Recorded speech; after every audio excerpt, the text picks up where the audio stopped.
সেদিন আমি কাঁচা হলুদকে কি করে প্রসেস করে কি করে আমরা রান্নাতে খাওয়ার জন্য ইউজ করব, সেটা কিভাবে ইউজ করা হয়, আমরা কি আমাদের এই কাঁচা হলুদগুলোকে কিভাবে প্রসেস করে রান্নার জন্য ইউজ করা হয়, সেইটা দেখানোর জন্য আমি সেদিন একটা ভিডিও করে আপনাদেরকে ওই ভিডিওতে দেখিয়েছি কিভাবে এটাকে সেদ্ধ করে করতে লাগে।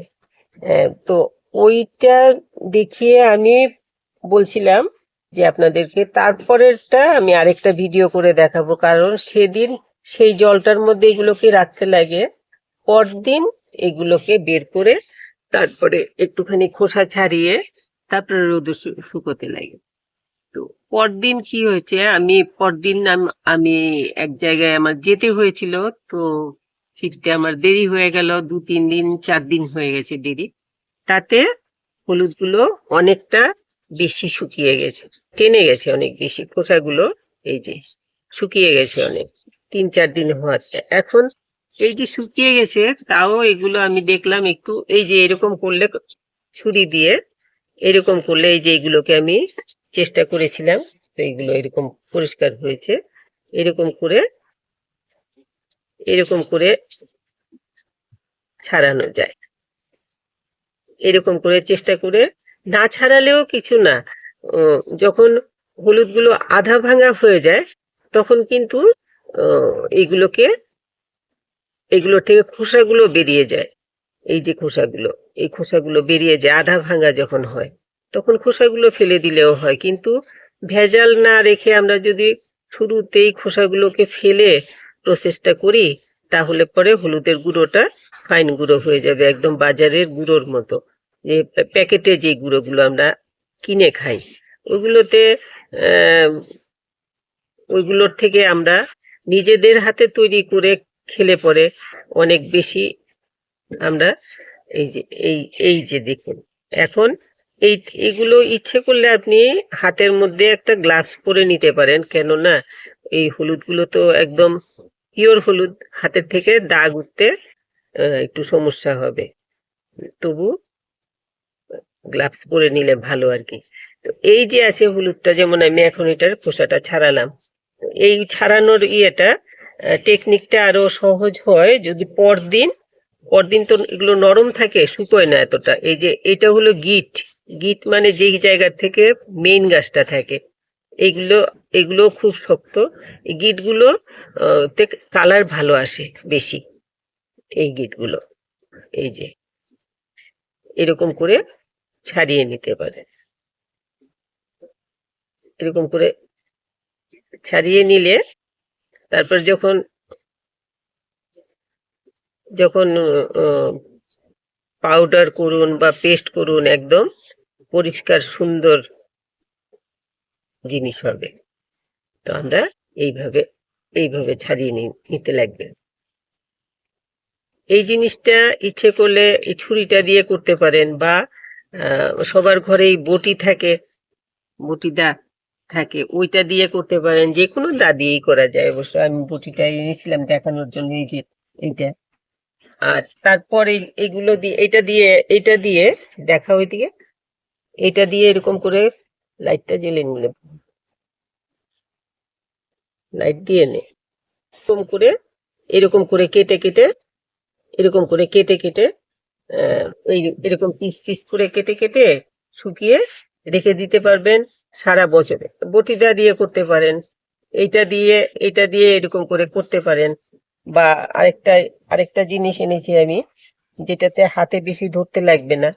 এটা হলো এই যে জাতিটা, জাতিটা দিয়ে এরকম করে ধরে এরকম এরকম করে হাতে একটা গ্লাভস পরে বা হাতে, আর ডান হাতে তো ধরতেই হচ্ছে না, এরকম করে কেটে নিতে পারে।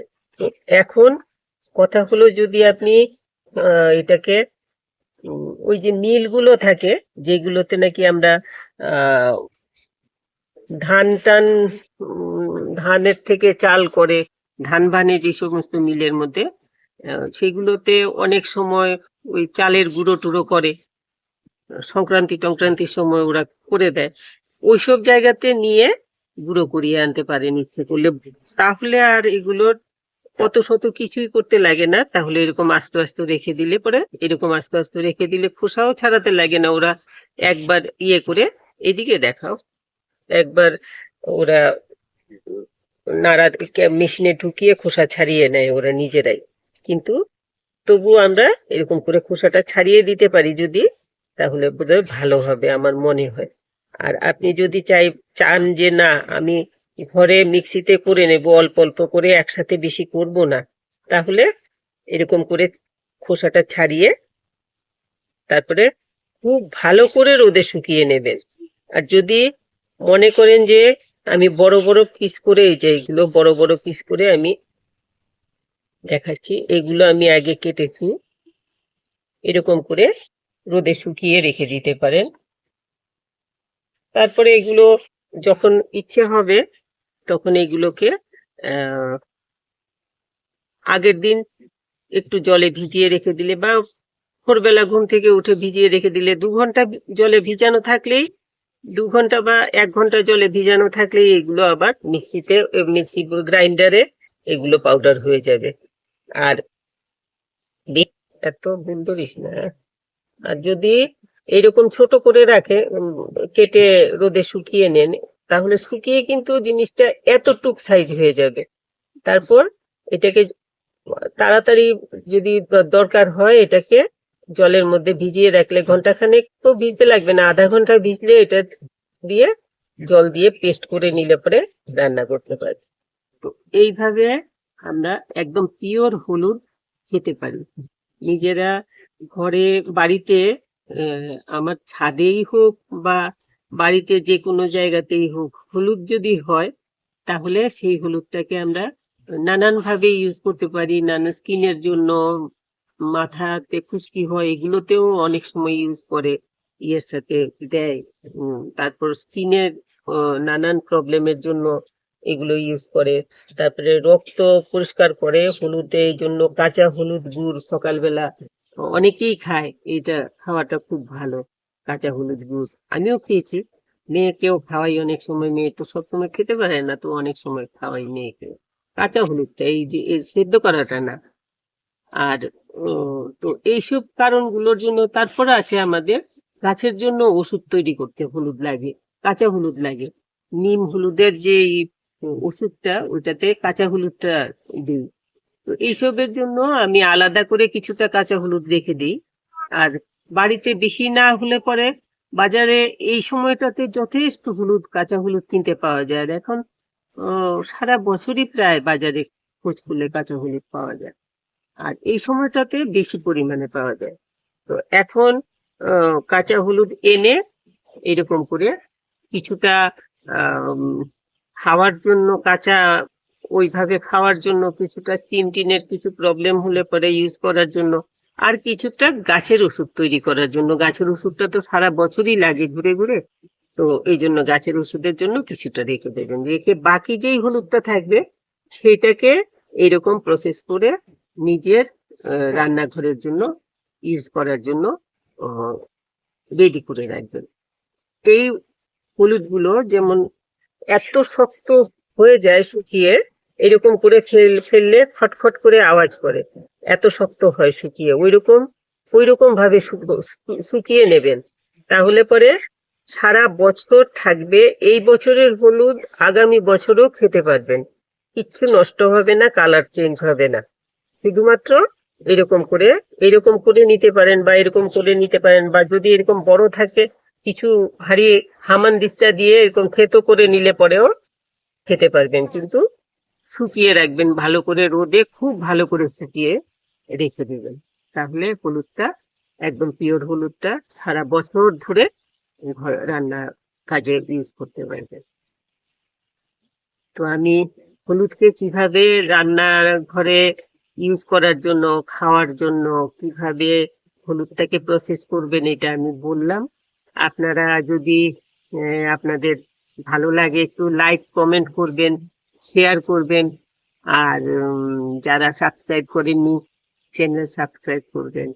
আর কেমন লাগলো একটু লিখে লিখে দেবেন, তাহলে পরে কিছু লিখে টিখে দিলে পরে আমার বেশ ভালো লাগে, একটু উৎসাহ পাই আর কি। তো আপনারা সবাই খুব ভালো থাকবেন, আর হলুদটা এইভাবে করুন এখন। তো সবকিছুই আমরা চাই নিজেরা দেখে শুনে পিওর জিনিসটার জন্য। তো ঘরে যদি হলুদটা তৈরি করেন, হলুদটা এইভাবে করলে পরে একদম পিওর জিনিসটা পেয়ে যাবে। সবাই খুব ভালো থাকবে। এই যে হলুদ গুলোকে খোসা শুদ্ধ এরকম ভাবেও শুকিয়ে রেখে দিতে পারেন। তখন কি হবে, তখন ওরা এই খোসাগুলো যদি শিলনোড়াতে করা হয় তাহলে থেতো করলে ওপর থেকে এগুলো কিছুটা উঠে যাবে। আর এই যে এই যে হলুদগুলো, এইগুলোর থেকে কিন্তু এই এই যে এগুলো তো এরকম সাইড দিয়ে বেরোয়। আর এটা হলো মেন স্ট্যাম্প যেটা থাকে সেটা, এটার কালার কিন্তু অনেক বেশি ভালো হয়। আমি দেখাচ্ছি এটার কালার কেমন হয়। এই জিনিসগুলো খুব বেশি ভালো হয়। এই যে শুকালে পরে খুব ভালো হবে। তো আমি চেষ্টা করব খোসা ছাড়িয়ে ফেলতে, কিন্তু আমার যেহেতু কয়দিন দেরি হয়ে গেছে, খোসাটা ছুটতে চাইছে না, তবু আমি যতটুকু পারবো ছাড়িয়ে ফেলবো। এখানে আরও আছে, এগুলোর থেকে দেখাতে লাগবে না, এখানে দেখা, এখানে এই যে এগুলোর থেকে এরকম করে আমি এরকম করে সব এইরকম করলে পরে যেগুলো একটু নরম রয়েছে, ভালো করে রোদ লাগেনি, সেইগুলোর কিন্তু খোসা এই যে উঠে যায়। তো আপনারা এইটা খুব সহজ আর কি। আর পরের দিন বা তারপর একদিন পর করলে পরে খুব সহজেই উঠে যায় জলের থেকে। পরদিন তো এটা জলের থেকে বের করে ফেলবেন। বের করে ওই জিনিসটাই আমি বলতে বোধহয় ভুলে গেছিলাম, যে পরদিন সকালবেলা একদম উল্টে জলটা পুরোটা ফেলে দেবেন। ফেলে তারপরে এগুলোকে রোদে দিয়ে দেবেন। তো প্রথম দিন রোদে দেওয়ার পরে প্রথম দিন বিকেলবেলা বা তারপর দিন এই খোসাগুলোকে এরকম করে এরকম পুরো খোসা ছাড়িয়ে ফেলবেন। ছাড়িয়ে ফেললে তো আর ভেজাল রইল না, কিছু না ছাড়ালেও কিছু প্রবলেম নেই। আমি বললাম যে কোনোভাবে না কোনোভাবে ঠিকই খোসাটা তুলে ফেলা যায়। যারা নাকি মেশিনে করলেও ওরা প্রথমবার একবার মেশিনটা চালিয়ে তারপরে এগুলোকে বের করে খোসা ফেলে তারপরে আবার করে।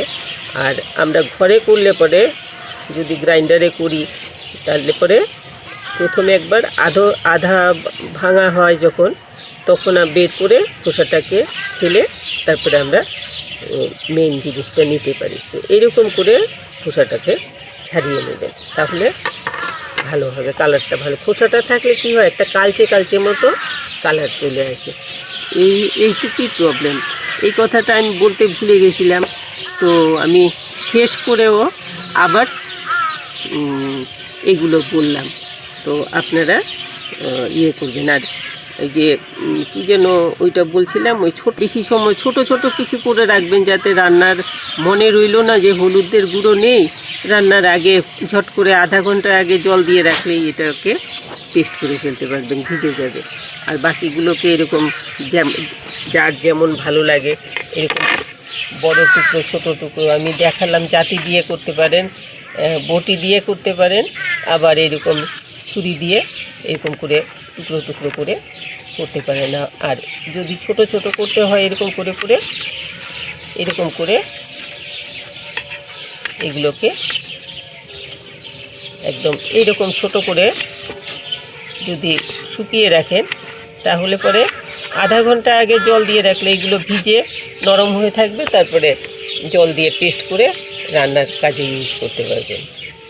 এই কথাটাই আমি বলতে চেয়েছিলাম আপনাদেরকে, কিন্তু আমি বলিনি। অনেক ভিডিওতেই আমার এমন হয় যে আমি বলে টলে শেষ করে দিই, পরে আমার মনে হয় আমি এই কথাটা বললাম না। তো এই জন্য আবার বললাম, আপনারা শেষ করে আবার বললাম আর কি। তো সবাই খুব ভালো থাকবেন, আর হলুদটা এইভাবে ইউজ করতে চেষ্টা করবেন, ভালো হবে।